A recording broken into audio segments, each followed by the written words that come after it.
탄핵 사유에 대북 확송기 재개가 있다. 네, 이게요. 대북 확송기 재개한 게 탄핵 사유 들어가 있다고요, 지금요? 그 이유로 꼽혔다고 합니다. 자, 지금요, 얼마 전에 국회에서 청원을 올릴 수 있는 이 게시판이 있거든요. 근데 거기에 윤석열 대통령 탄핵을 청원하는 글들이 있고 거기에 동의 숫자가 뭐 100만 명이 나왔다 이런 거 좀 많이 알려졌는데 이 내용을 민주당이 가지고 와서 지금 상임위 중에 하나의 법사위원회에서 논의를 했어요, 오늘요. 그래서 무슨 관련 청문회 계획서도 제출하고 채택하고 뭐 이랬거든요. 오늘 법사위 여야 격돌이 만만치 않았습니다. 그 내용 보시죠. 윤석열 대통령 탄핵소추안 즉각 발의 요청에 관한 청원을 상정합니다. 좀 앉아주세요. 앉아주세요. 하차선임이 우선이죠. 드린다니까요. 자, 검토 보고해 주세요. 예, 존경높은 위원장님 식사 잘하셨죠? 예. 발언을 중지합니다. 예. 왜 중지합니까? 지난번에도 존경하고픈 얘기하셨죠? 계속 하실 겁니까? 위원회 질서를 어지럽힌다고 제가 판단. 이걸 웃어야 될지 이걸 뭐라고 표현할까요? 그러니까 이 탄핵과 관련된 어떤 계획서를 이제 민주당은 채택하려는 그 과정이었고요. 이제 국민의힘의 이제 의원들 이제 반발하는 그 과정인데 국민의힘 의원이 송석준 의원이 존경하고픈 위원장님 이렇게 했잖아요. 그래서 그 얘기를 하려니까 정청래 법사위원장은 발언 중지합니다. 또 이렇게 해서 또 설전이 벌어진 거예요. 이 상황이 또 벌어졌습니다. 자, 이런 모습과 함께 오늘 법사위에서 뭔가를 의결을 통해서 채택을 했는데요. 그 내용도 들어보시죠. 의사일정 제4항 증인 참고인 출석 요구의 건은 임성근 전 해병대 1사단장, 이종섭 전 국방부 장관, 김건희 여사 등 총 39인의 증인과 7명의 참고인에 대하여 출석 요구를 하고자 하는데 이의 있으십니까? 이의가 없으므로 가결되었음을 선포합니다. 자, 정리 좀 해보겠습니다. 윤석열 대통령 탄핵 그 청원이 있었잖아요. 그 내용을 전 법사에서 받은 거예요. 민주당이 뭐 주도해서 받아서 자, 탄핵 청문회 열겠습니다 하면서 1차, 2차 청문회를 잡았어요. 그리고 그 청문회에 나올 증인을 채택한 겁니다. 오늘 계획서 채택에 이게 들어가 있었어요. 자, 19일과 26일 각각 잡았는데 여기에는요. 임성근 전 해병대 1사단장, 이종섭 전 국방장관. 그러니까 이때는 최해병 중시 사건 관련된 내용을 다뤄보겠다는 거잖아요. 그리고 26일에는 김건희 여사 관련된 내용을 다루겠다 하면서 김건희 여사 그리고 최은순 씨, 윤석열 대통령의 장모, 김건희 여사의 모친 여기를 이 두 인물을 포함한 여러 명을 증인으로 채택한 겁니다. 나오라고. 최수영 평론가. 네. 김건희 여사 모녀를 증인으로 오늘 민주당 주도로 채택을 했어요. 일단 참석하겠습니까? 증인으로?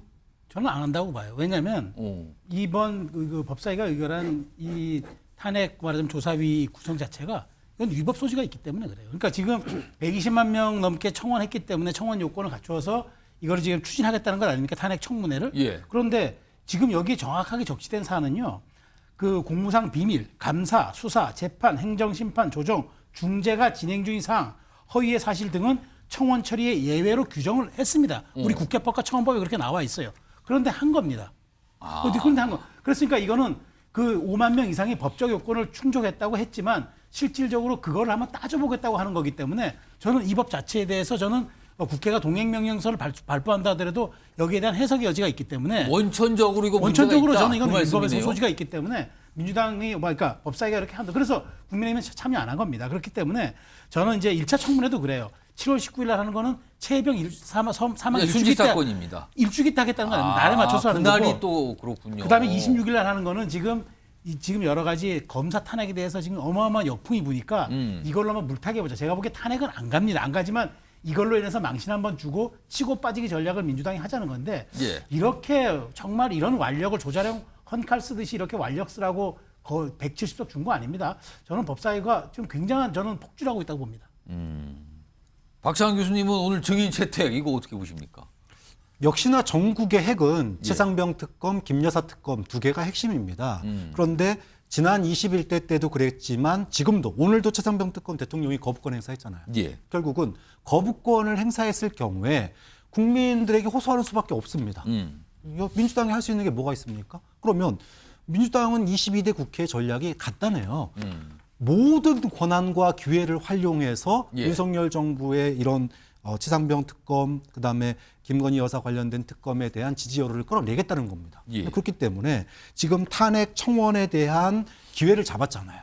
이걸 가져와서 어차피 5만 명 넣으면 이걸 심사를 해야 됩니다. 그런데 마침 대통령이 거부권 행사했고 재의결하려면 시간이 있으니까 먼저 치상병 수사 외압 사건 이거에 네. 대해서 청문회 열겠다는 거고, 그리고 김여사 특검 아직 이제 다시 재발의 통과 안 됐지만 이것도 올라가면 또 거부권 행사할 테니까 이것도 하겠다는 거예요. 결국은 민주당으로서는 대통령의 거부권이 이미 실행됐고 또 예상이 되는 상황에서 모든 기회를 활용해서 이 거부권과 맞서 싸우겠다. 그런 의지의 표현이다. 물론 법리적으로 탄핵 요건에 맞지 않는 면이 있습니다. 뭐 이거는 심사 끝에 법리적으로는 맞지 않다. 하지만 국민들이 원한다. 이러면서 장을 갖다 연 거기 때문에 결국은 뭐 여론전을 펼치는 거다. 이렇게 봐야 되겠죠.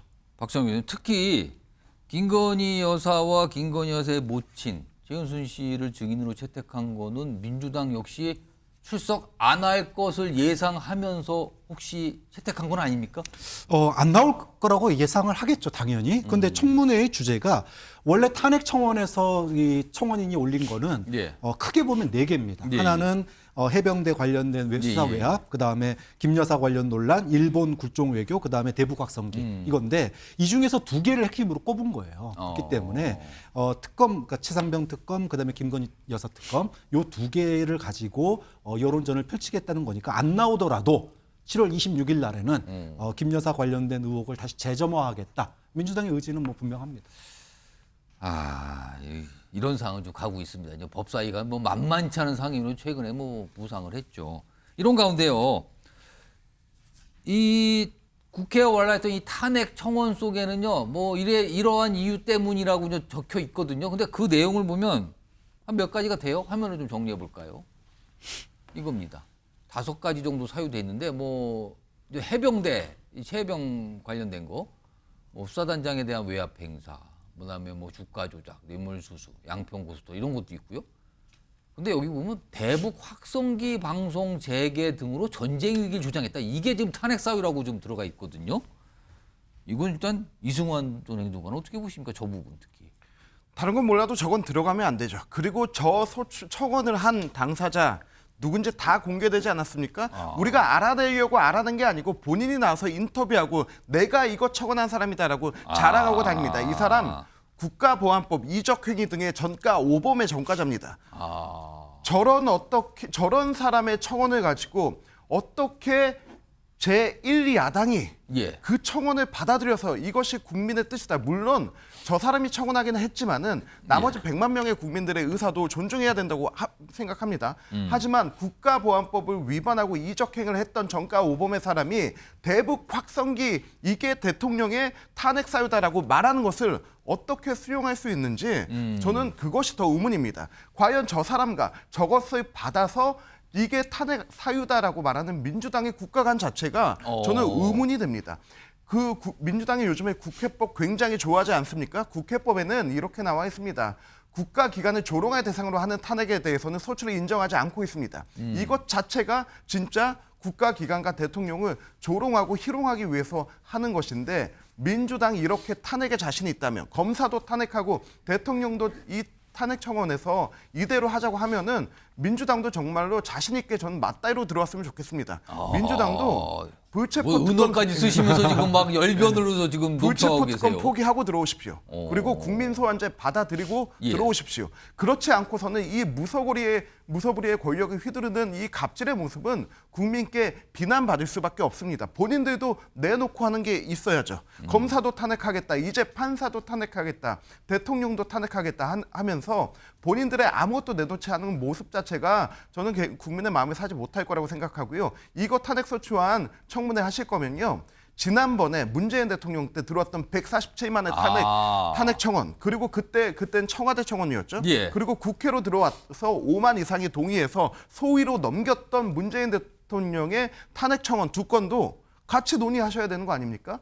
그때는 그냥 이거는 탄핵안 건이 안 된다 하고 해놓고 이제 와서 정쟁용으로 이렇게 삼는 것 자체가 저는 문제라고 생각합니다. 자, 그러면은 지금 질문을 하신 데 있어요. 민주당에 계신 여소영 전 행정관께 지금 특히 이 대북 확성기 방송 재개가 사유 중에 하나로 들어가 있는 거 이거 답하시라 그랬어요. 지금 어떻게 생각하시냐고. 이거는 이제 뭐 우선은 예. 이게 민주당 안이 아니라 이게 청원 안입니다. 그러니까 이 청원절차법에 의해서 예. 이게 뭐 30일 동안 5만 명 이상이 동의를 하면은 국회에서 논의를 하게 돼 있어요. 그러니까 청원이라는 게 국민들이 이야기하는 거를 국회가 한번 들어봐라 이야기거든요. 그래서 지금 이거를 바꿀 수는 없어요. 이거는 일반 국민들이 한 겁니다. 그래서 이거를 받아서 민주당이 여기에 대해서 그 법사위에서 논의를 해서 실제로 이 국민의 130만 명에 대한 국민의 청원이 일리가 있다고 하면은 그 안에서 추려가지고 탄핵 소추안을 따로 만드는 거예요. 예. 그렇기 때문에 이 청원 자체를 민주당이 이 사안을 다 동의해서 지금 이거를 심사하고 아니면 탄핵 소추를 추진한다, 그 조사한다, 청문회를 한다 이렇게 이제 그 생각하면은 약간 오해가 있다 이런 말씀을 드리고 싶습니다. 그리고요. 이 문재인 전 대통령 당시에도 청와대 청원에 뭐 140만 명 넘었는데 그건 어떻게 할 겁니까? 또 물으셨는데. 그때 국회에서 그 청원이 올라왔는데 이게 뭐 탄핵을 소추할 만한, 그러니까 탄핵 소추를 발의할 만한 사안이 안 된다고 판단한 거죠. 저는 이 청원 같은 경우에도 예. 충분히 법사위에서 논의를 거쳐서 이 청원의 내용 가지고는 이 윤석열 대통령 탄핵 소추안을 만들 수가 없다 이렇게 결론이 날 수 있다고 봅니다. 알겠습니다. 아무튼 국회가 거칠어지고 있어요. 이 탄핵 얘기가 어느 순간서부터 굉장히 좀 쉽게 나오는 것 같긴 합니다. 사실은 굉장히 묵직하고요. 때로는 굉장히 두렵기도 한 표현인데 정치권에서 너무 좀 쉽게 나오는 것 같기도 합니다. 자, 지금 속보가 또 들어왔다 그러네요. 그 내용 좀 확인해 보자. 지금 국민의힘 당권 주자들 간에 뭐 얘기하는 내용이 속보로 들어오고 있는데 나경원, 김 여사 사과의 뜻 명확히 밝혔다. 이런 얘기네요. 다음 보죠. 한동훈, 김 여사 사과 의사 없다고 전달받아. 이거 완전 또 다릅니다. 지금요. 반응들이요. 더 보죠. 원희룡, 정치 잘 모르면서 최선 다한 한동훈의 감사. 이게 칭찬입니까? 지금 비판. 감사는 감사인데 정치 잘 모르면서 최선 다한 거 감사합니다. 이런 얘기까지 했네요. 하나 더 보죠. 한동훈, 세 분은 왜 한 번도 전국 유세 지원 안 했습니까? 총선 당시에 선대위의 위원장직 맡았는데 왜 안 했습니까? 지금 이걸 또 따져 물었나 봅니다. 속보가 들어와서 전해졌습니다. 거칠어지는데요. 만만치 않게 가고 있습니다, 지금.